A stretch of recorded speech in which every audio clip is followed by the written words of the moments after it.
Good morning, my name is Vega and welcome back to the Candy Mill channel. Ang channel na walang paligoy-ligoy pa, karak-raka na. So this is just a quick video and we are going to unbox and wear test a product from O2O. Ito po siya.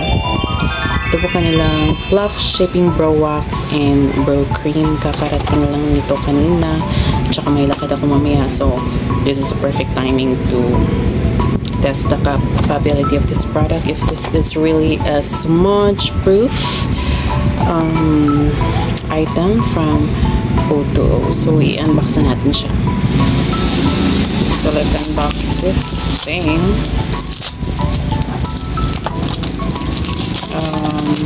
By the way, nabili ko pala ito sa TikTok shop. Ang kanilang official account ng O2O. Kalimutan ko yung price pero ilalagay ko lang sa screen.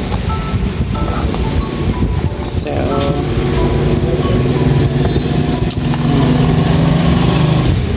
paano ba ito?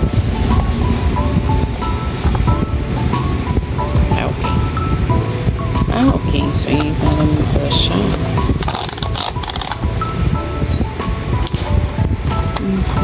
So ito po yung kanyang laman, best. So yun, isang ganda ng packaging. So ito po yung brow cream. Tsaka dito naman yung wax. Tingnan natin. So ito po ang kanilang wax. At tsaka ito po yung brow cream. So, huwag na tayong magtumpik-tumpik pa. Ilagay na natin ng product. Tsaka, by the way, mayroon po siyang freebie na eyebrow brushes nakasama. Naglagay na pala ako kanina ng foundation. Ang nilagay ko is itong Longwear foundation from Sales Lady, and I already have a review regarding this product. If you want to see it, just click the link above. Hindi ko pa alam kung paano to gawin, pero hala, mag-experiment lang tayo mga best. So gagamitin ko itong spoolie sa wax.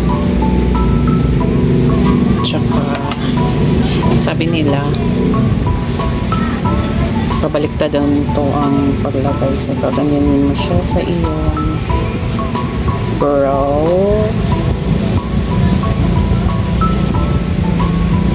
Tsaka mo siya aayusin, best. Tingnan nga natin.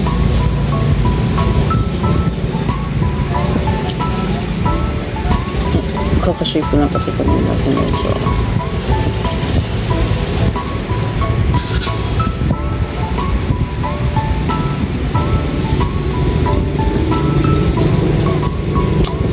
Gusto ko talaga yung laminated siya. So, yun yung mga uso ngayon. Pang nagpapadyan sila.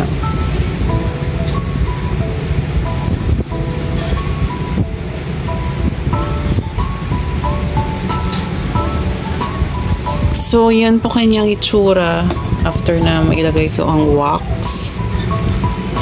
Tatry naman natin isa-set ko muna ito ng ilang minutes at tsaka ko ilalagay ang kanyang cream.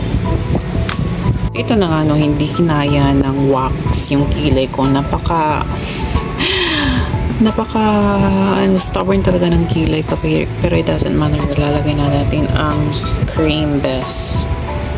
So gagamitin natin itong brush na to.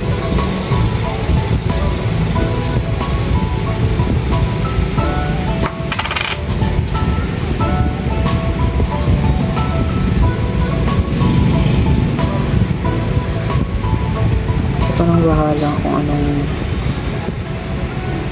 gusto mong shape sa iyong brow.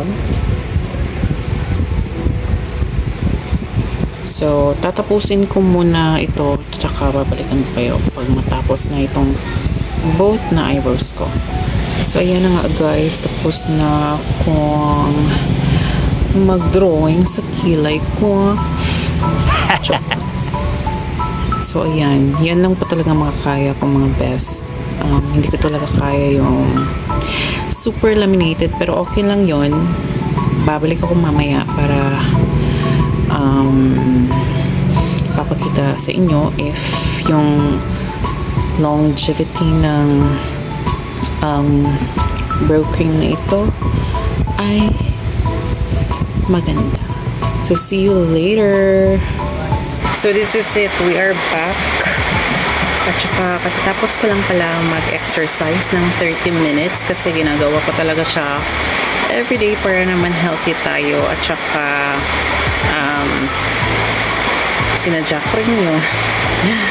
Kasi mayroong mga araw na hindi ako nakapag-exercise. Pero today, sinasadya ko talaga na mag-exercise para naman matas natin if sweat-proof pa talaga ang eyebrow cream na ito from O2O. So, susubukan natin siyang galawin. So, kung may makuha, alam nyo na hindi siya sweat-proof or smudge-proof. Pero, yun naman kasi ang kiniklaim nila. So, tingnan natin if that's a false information or not.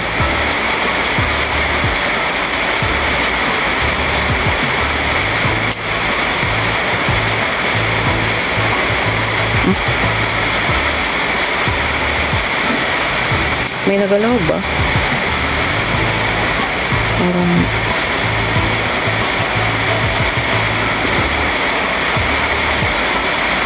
okay.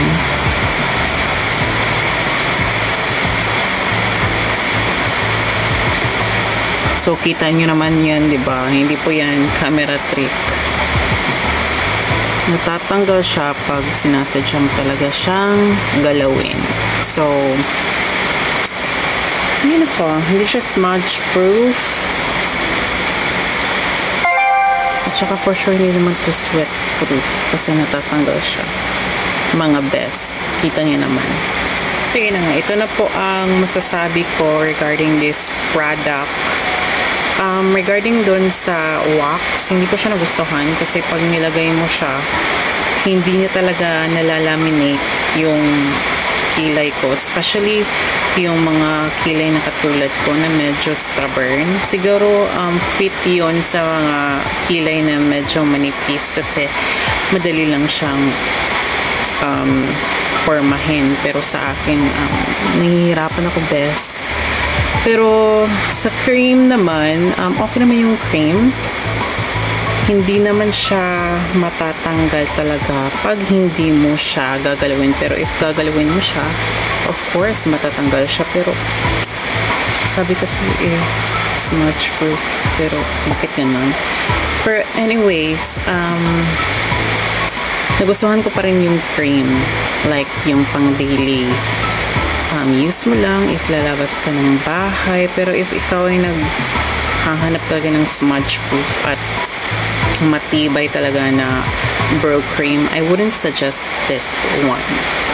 So, yan lang po ang masasabi ko regarding sa O2O brow cream at saka yung wax. Tsaka, see you again sa mga susunod pa natin ng mga beauty product reviews. Ciao for now!